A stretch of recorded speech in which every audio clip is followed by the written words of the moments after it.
Hello friends, हम लोग जो है कि 80 साल हो गया आज़ादी को। तो इसी स्वतंत्रता दिवस की आप सभी को हार्दिक शुभकामनाएं। और मैं जो है आपको कुछ की पॉइंट्स बताने वाली हूँ जो हमारे पीटी और मेंस पॉइंट ऑफ व्यू से इम्पोर्टेंट होगा, ठीक है ना।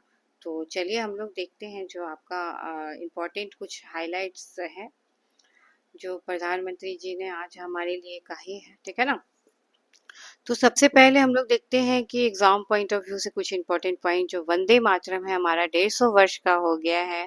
और वंदे मातरम के बारे में तो काफ़ी चर्चा हो रहा था, सारे अखबार मैगजीन्स और पेपर्स में आ रहे थे।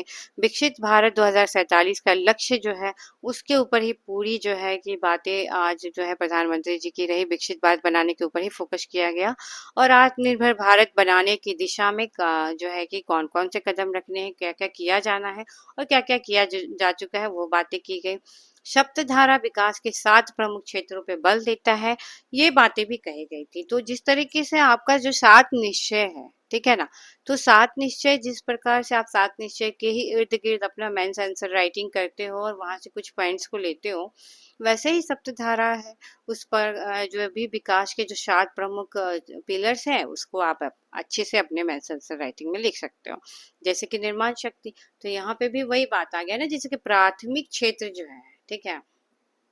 तो प्राथमिक क्षेत्र में जो है आपका कृषि आता है और बाद में द्वितीय क्षेत्र में हम लोग जाते हैं। लेकिन इंडिया में तो उल्टा ही है, सबसे पहले हम लोग जो है द्वितीय क्षेत्र पे ही ज्यादा ध्यान देते हैं। तो यहाँ पे भी वही बात होगी कि निर्माण शक्ति पे हम लोग बात दे पहले रखा गया है, निर्माण शक्ति को, मैन्युफैक्चरिंग को। और कृषि और खाद्य उत्पादन शक्ति को ना सबसे जो है कि सेकंड नंबर पे रखा गया है। तो इसमें आपका यूरिया के दाम में एक बात और कही गई मोदी जी के द्वारा कि 3,000 रुपये जो बोरी लेते हैं हम लोग विश्व से, किसानों को तो हम लोग 300 में ही देते हैं। तो ये भी प्रॉब्लम होता है, डब्ल्यूटीओ में ऑलवेज उठता है बातें कि भारत जो है किसानों को इतनी सब्सिडी क्यों देता है, ये बातें उठती हैं, ठीक है ना। तो भारत तो देता है सब्सिडी, ये बात है, और लोन्स वगैरह भी देते हैं, सब्सिडी भी देते हैं अपने किसानों को। तीसरे नंबर पे आता है आपका तकनीक और नवाचार। तो तकनीक और नवाचार में तो सबसे आगे निकल रहे हैं अभी हाल ही में स्काईरूट जो है एरोस्पेस के युवा फाउंडर्स ने जो पहला रोबोट बनाया था विक्रम 1 करके, जैन लोगों ने, तो ये भी चर्चा में था, ठीक है ना। चौथा है आपका गति शक्ति इंफ्रास्ट्रक्चर एंड कनेक्टिविटी। ये सबसे जो है कि मुख्य है, इंफ्रास्ट्रक्चर और कनेक्टिविटी में सारा कुछ आता है आपका। रक्षा के क्षेत्र में आत्मनिर्भर हो रहे हैं हम लोग अपना ड्रोन वगैरह यूज कर रहे हैं, स्वदेशी जो है कि बना रहे हैं। ग्रीन और ब्लू इकोनॉमी, ये भी आपके मेंस आंसर राइटिंग में इंपॉर्टेंट रहेगा। जैसे कि green hydrogen, green manufacturing, green mobility और मत्स्य सी फूड्स वगैरह सब। तो ब्लू इकोनॉमिक पे क्वेश्चन तो आता ही है मेंस आंसर राइटिंग में। ब्लू इकोनॉमी, ग्रीन इकोनॉमी आपको आप पूछेगा, ये हाइड्रोजन वगैरह जो भी है, ठीक है ना। आप अपना मेंस के लिए ये पॉइंट जो है उसको आप नोट डाउन कर लो और इस पॉइंट पे आप मेंस आंसर राइटिंग के लिए लिखते जाओ। जैसे शब्द धारा का 7 जो लक्ष्य है उसके बारे में सारा कुछ डिटेल, ठीक है। और भारत का सॉफ्ट पावर, जिसमें आस्था केंद्र, आयुर्वेद, योग, healing India, women innovation, film, gaming, animation और ग्लोबलाइजेशन, सारा कुछ इसमें आता है। तो हमारा आंसर राइटिंग भी जो है कुछ पॉइंट्स यहाँ पे हम लोग उठा सकते हैं, ठीक है ना। और सॉरी, सबसे पहले एक बात यह है कि जो महिलाएं हैं उनके बारे में भी बात हुई। 33% आरक्षण लोकसभा और राज्य के विधानसभा में काफी हंगामा हुआ। नारी शक्ति वंदन अधिनियम 2023 वाला है। संविधान संशोधन कौन सा है, 106। SC ST के लिए भी आरक्षित सीटों में 1/3 महिलाओं के लिए जो है कि रखा गया है। वास्तविक क्रियान्वयन, परिसीमन और जनगणना जब है उस समय इसका वास्तविक क्रियान्वयन होगा, बाद में इसमें प्रक्रिया में लाया जाएगा। नक्सलवाद बात हुआ था, तो नक्सलवाद में मैंने अपना कुछ ऐड कर दिया इसमें कि जैसे छत्तीसगढ़ में हथियार छोड़ के आत्मसमर्पण और पुनर्वास के तरफ जो है जा रहे हैं। सरकार का जो स्कीम है सरेंडर कम रिहेबिलिटेशन पॉलिसी के तहत अक्टूबर 2025 में 210 सशस्त्र नक्सलियों ने जो है कि आत्मसमर्पण कर दिया था। उनको पुनर्वास किया गया है, उनके ऊपर स्किल दिया गया, उनको ट्रेनिंग दिया जा रहा है। और अपने आंसर राइटिंग में आपको पॉलिटिकल व्यूज नहीं रखना है, अगर आपको अच्छा आंसर राइटिंग करना है तो आपको तटस्थ रहना है, बिल्कुल न्यूट्रल रहना है। और ये आंसर राइटिंग में आप नोट कर सकते हो, जैसे कि ये जो डाटा है जो लाल किला से कहा जा रहा है, तो गलत तो डाटा नहीं होगा, ये आप जान ही रहे हो। 15 अगस्त का जो डाटा रहता है वो सब, या फिर पेपर वगैरह में भी, अच्छे पेपर में जो आएगा डाटा, कल के पेपर में अगर जो कोई डाटा आता है आप उसको नोट कर सकते हो। और कल वाला पेपर लेना जरूर, ठीक ना। इधर कुछ दिन से तो आपको लेना चाहिए था पेपर, या फिर आप ऑनलाइन पढ़ लो।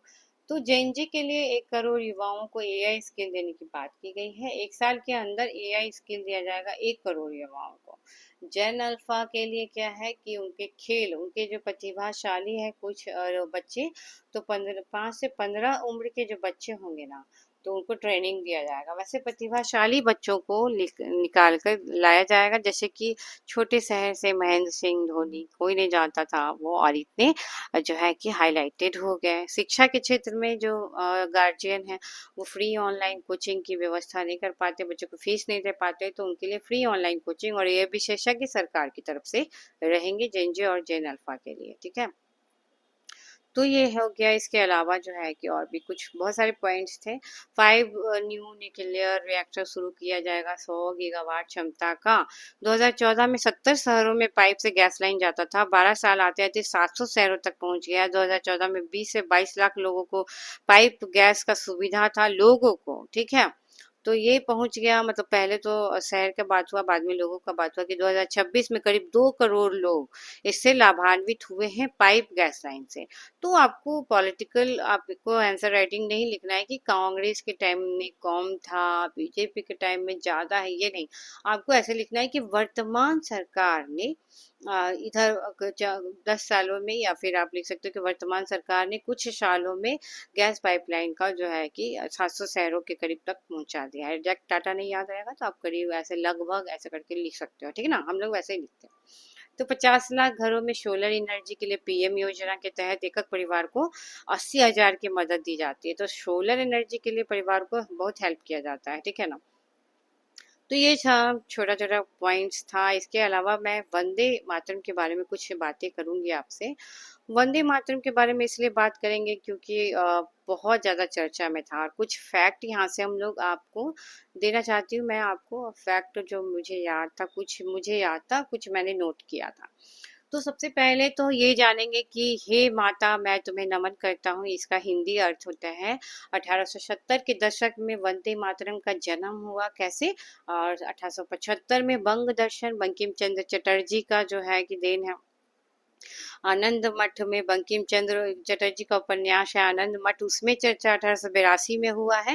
और सन्यासी विद्रोह की चर्चा आनंद मठ में की गई थी। 1896 में कलकत्ता कांग्रेस अधिवेशन जो हुआ था ना, उसमें रविन्द्रनाथ टैगोर ने पहली बार इसको गाया, वंदे मातरम को। 1896 में पहली बार कांग्रेस अधिवेशन में, 1896 में रविन्द्रनाथ टैगोर के द्वारा। फिर 1905 में बनारस कांग्रेस अधिवेशन में भी प्रमुख गीत के रूप में अखिल भारतीय स्तर का इसको जो है कि मान्यता मिल गया था। इतना प्रभावशाली, इतना लोकप्रिय।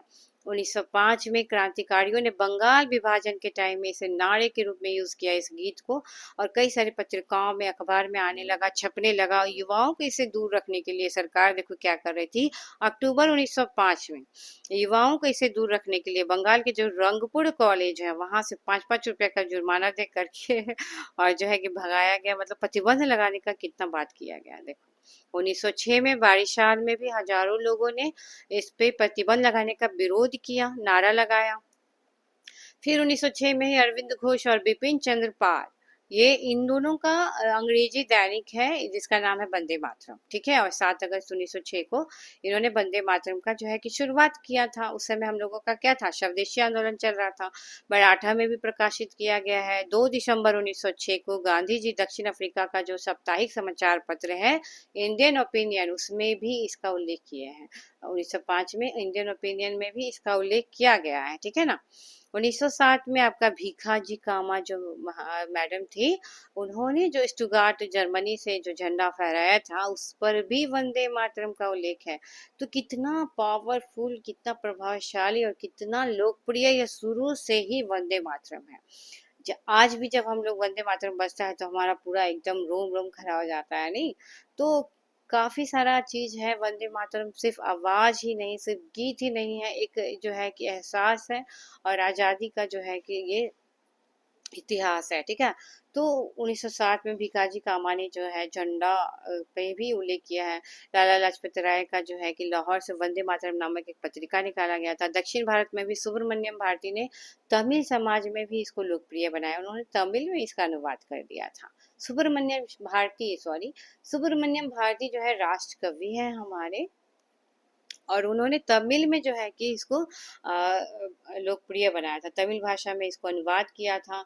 इंडिया और स्वदेश मित्रण जो है इनका अखबार है। वंदे मातरम 1 और वंदे मातरम 2 करके ये अपना अखबार निकाले थे। लेकिन अंग्रेज लोग इस पर भी प्रतिबंध लगा दिया और पौंडीचेरी से इनको निर्वासित कर दिए, सुब्रमण्यम भारती को। 1960 में चिदम्बरम पिल्ले का स्वदेशी स्टीम नेविगेशन कंपनी के जहाज पर वंदे मातरम इन्होंने लिखा था। तो कितना इंटरेस्टिंग वंदे मातरम की कहानी है। तो जानना चाहिए ना, हम लोगों को भारतीय है तो हर कुछ एग्जाम पॉइंट ऑफ व्यू से ही नहीं मैं पढ़ती हूँ, मुझे इंटरेस्ट है, और खासकर मॉडर्न इंडिया में मेरा एक तो 1938 में भी वंदे मातरम पर सरकार का प्रतिबंध लगाया गया। इसका विरोध हुआ। 1946 में आजाद हिंद फौज के रॉयल इंडियन नेवी म्यूटनी के संदर्भ में भी इसका उल्लेख हुआ है। 1950 में 24 जनवरी को राष्ट्रीय गीत का इसको दर्जा मिल गया। तो कितना इम्पोर्टेंट है वंदे मातरम।